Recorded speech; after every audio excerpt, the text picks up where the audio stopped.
Angola is a country in southwestern Africa. The country's name derives from the Kimbundu word for king. It was first settled by San hunter-gatherer societies before the northern domains came under the rule of Bantu states such as Congo and Ndongo. From the 15th century, Portuguese colonists began trading, and a settlement was established at Luanda during the 16th century. Portugal annexed territories in the region which were ruled as a colony from 1655, and Angola was incorporated as an overseas province of Portugal in 1951. After the Angolan War of Independence, which ended in 1974 with an army mutiny and leftist coup in Lisbon, Angola achieved independence in 1975 through the Elver Agreement.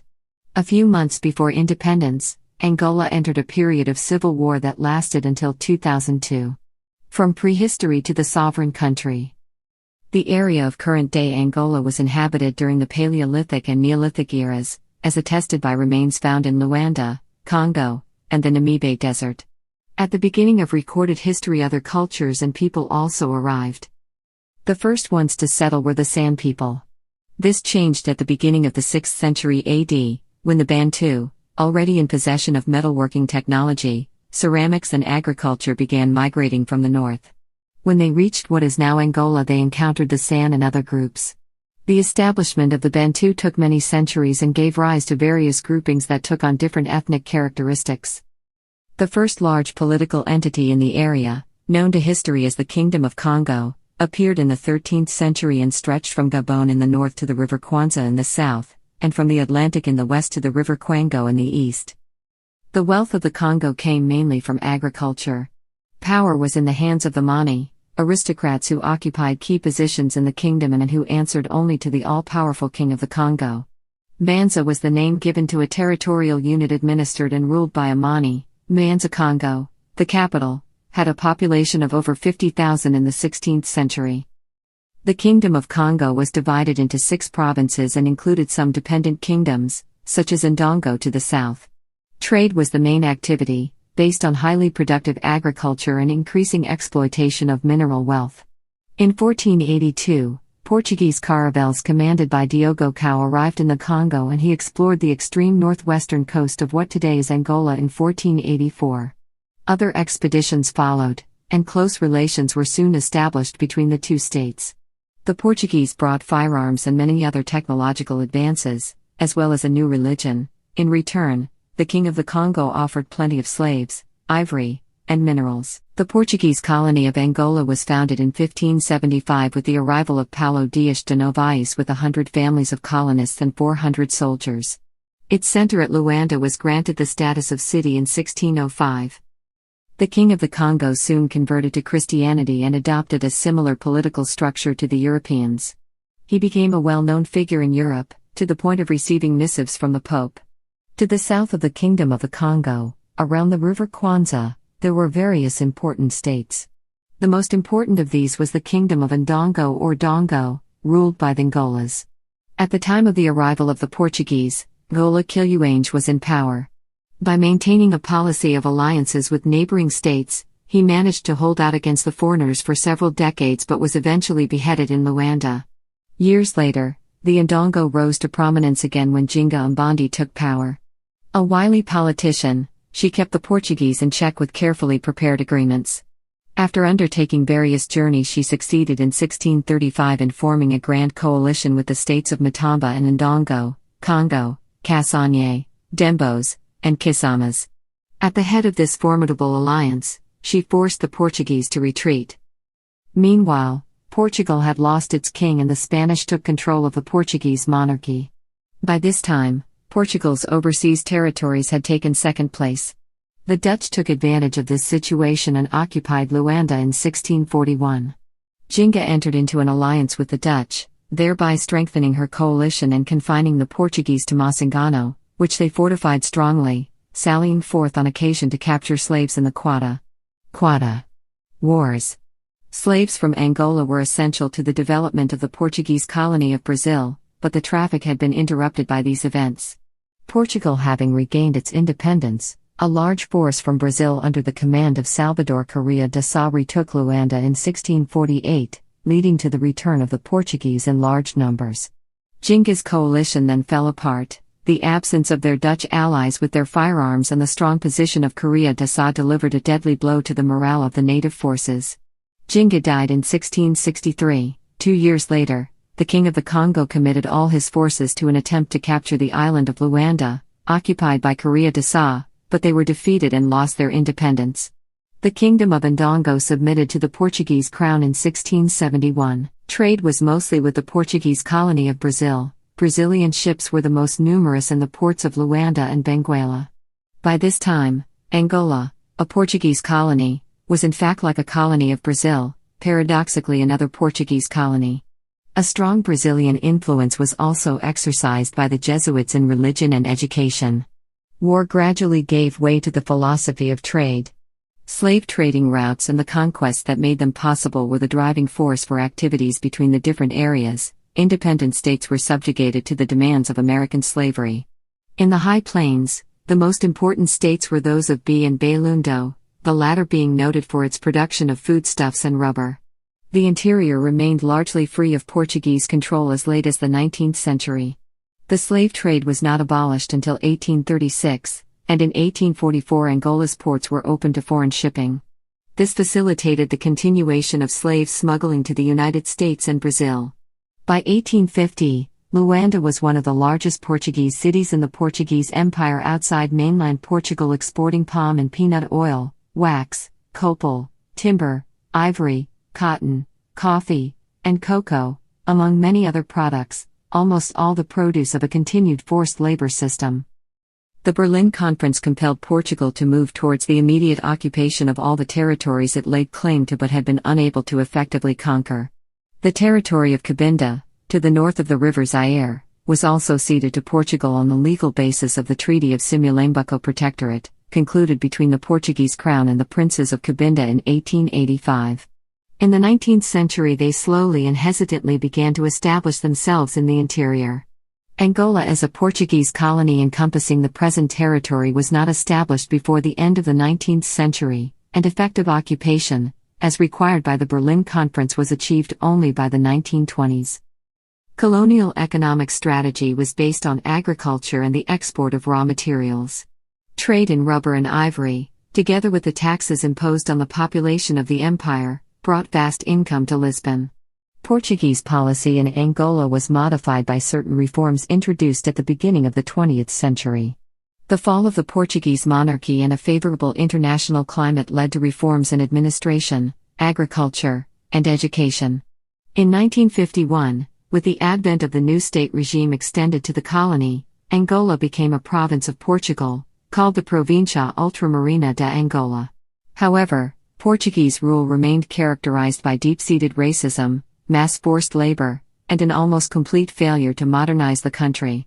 By 1960, after 400 years of colonial rule, there was not a single university in the entire territory.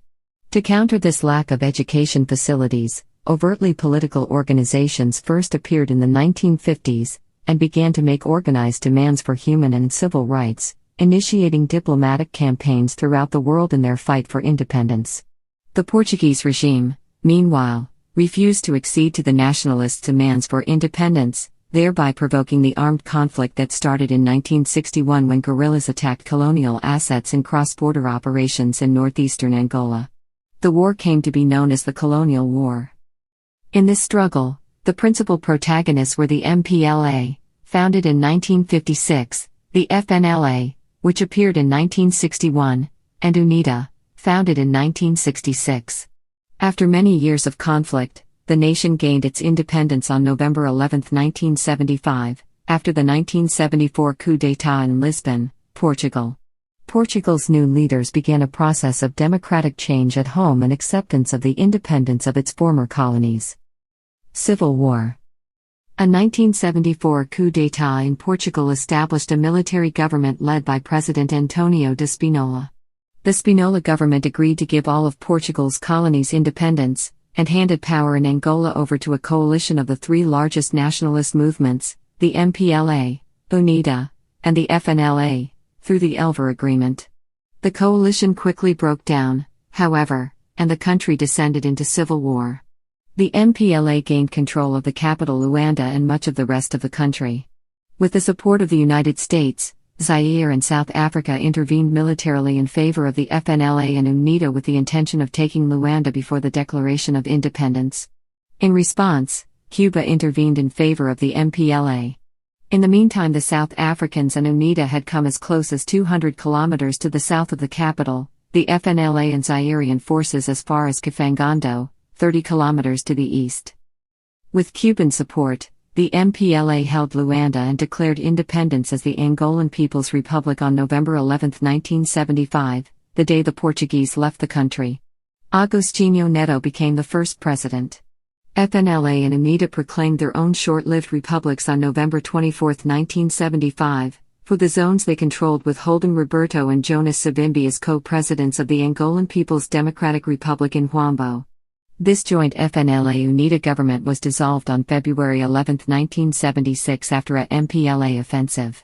By the end of January 1976, the MPLA army and the Cubans had all but crushed FNLA, Zaireans and UNITA, and the South African forces withdrew. On May 27, 1977, a coup attempt, including some former members of the MPLA government such as Nito Alves, led to retaliation by the government and Cuban forces, resulting in the execution of thousands, if not tens of thousands. Alves was tortured and killed. The movement is known as Fraccionismo. The proxy war continued. The MPLA government, recognized internationally, requested that Cuban forces remain in the country. Led by Jonas Savimbi, UNITA received clandestine support from the US and other nations and took up military resistance in the southeast of the country, while the MPLA government was supported by the USSR and Eastern Bloc countries. South Africa continued to pursue Southwest Africa People's Organization forces in southern Angola, soon established bases and increased support of UNITA, which gained control of more and more territory. In an effort to deliver a final blow to UNITA and to drive South Africa out of the country, in 1987 the People's Armed Forces for the Liberation of Angola, with Soviet support, launched a campaign fraught with failures and defeats. Again, the Cubans intervened, stopping UNITA and South African advances, leading to the Battle of Cuito-Cuanavale from 13 January to 23 March, the largest battle in African history since World War II. The MPLA and the US had been in negotiations for a peaceful solution since June 1987. The US agreed to include Cuba in direct talks. Cuba joined the negotiations January 28, 1988. South Africa joined 9 March.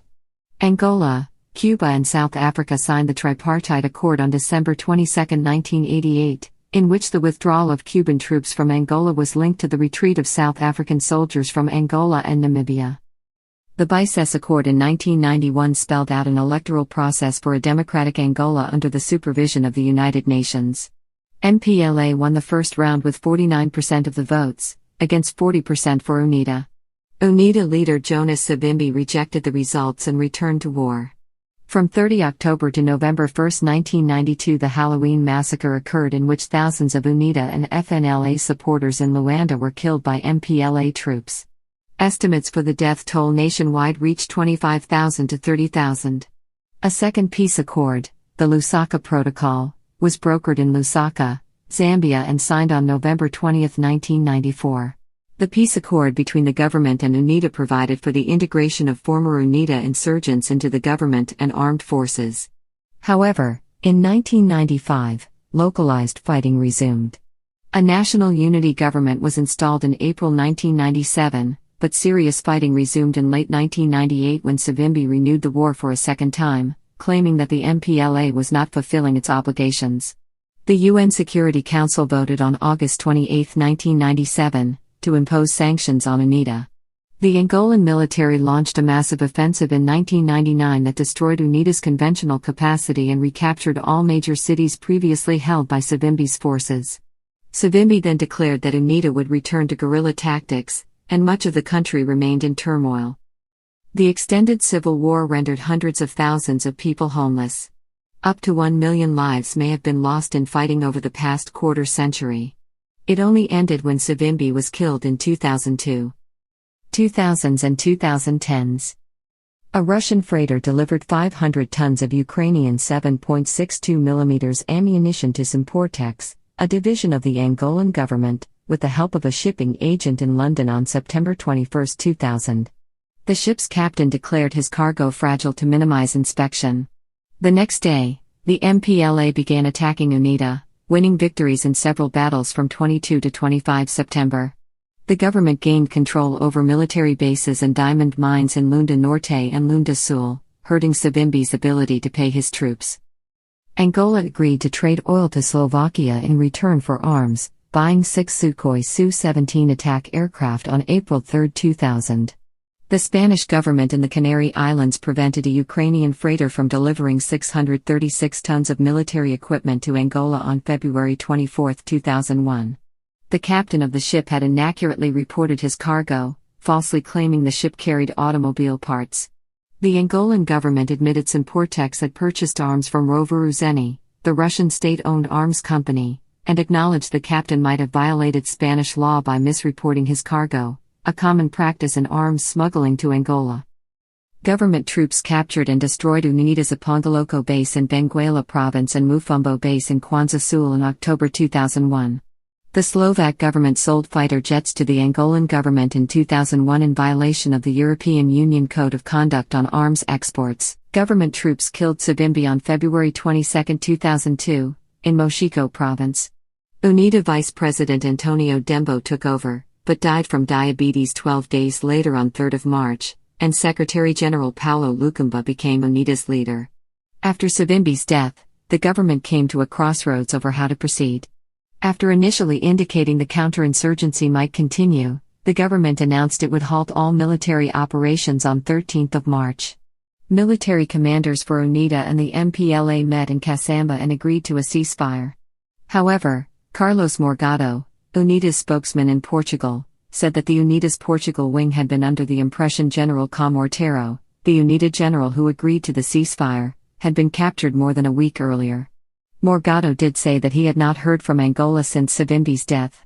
The military commanders signed a memorandum of understanding as an addendum to the Lusaka Protocol in Luena on 4 April, Dos Santos and Lukamba observing. The United Nations Security Council passed Resolution 1404 on 18 April, extending the monitoring mechanism of sanctions by 6 months. Resolutions 1412 and 1432, passed on 17 May and 15 August respectively, suspended the UN travel ban on UNITA officials for 90 days each, finally abolishing the ban through Resolution 1439 on 18 October. UNAVEM 3, extended an additional 2 months by Resolution 1439, ended on 19 December. In August 2002, UNITA declared itself a political party and officially demobilized its armed forces.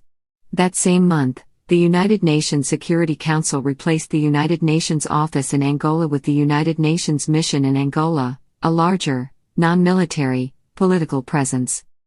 The civil war internally displaced 4 million people, 1/3 of Angola's population. The government spent $187 million settling IDPs between April 4, 2002 and 2004, after which the World Bank gave $33 million to continue the settling process. Militant forces laid approximately 15 million landmines by 2002. The Halo Trust charity began demining in 1994, destroying 30,000 by July 2007. There are 1,100 Angolans and 7 foreign workers who are working for Halo Trust in Angola, with operations expected to finish sometime between 2011 and 2014. Human Rights Watch estimates UNITA and the government employed more than 86,000 and 3,000 child soldiers respectively, some forcibly impressed, during the war. Human rights analysts found 5,000 to 8,000 underage girls married to UNITA militants. Some girls were ordered to go and forage for food to provide for the troops. If the girls did not bring back enough food as judged by their commander, then the girls would not eat. After victories, UNITA commanders would be rewarded with women who were often then sexually abused. The government and UN agencies identified 190 child soldiers in the Angolan army and relocated 70 of them by November 2002, but the government continued to knowingly employ other underage soldiers. Fernando Vendrell produced and Zezé Gamboa directed The Hero, a film about the life of average Angolans after the Civil War, in 2004. The film follows the lives of 3 individuals: Vittorio, a war veteran crippled by a landmine who returns to Luanda, Manu, a young boy searching for his soldier father, and Joanna, a teacher who mentors the boy and begins a love affair with Vittorio. The hero won the 2005 Sundance World Dramatic Cinema Jury Grand Prize. A joint Angolan, Portuguese, and French production, Gamboa filmed the hero entirely in Angola. José Eduardo dos Santos stepped down as president of Angola after 38 years in 2017, being peacefully succeeded by João Lourenço, Santos' chosen successor.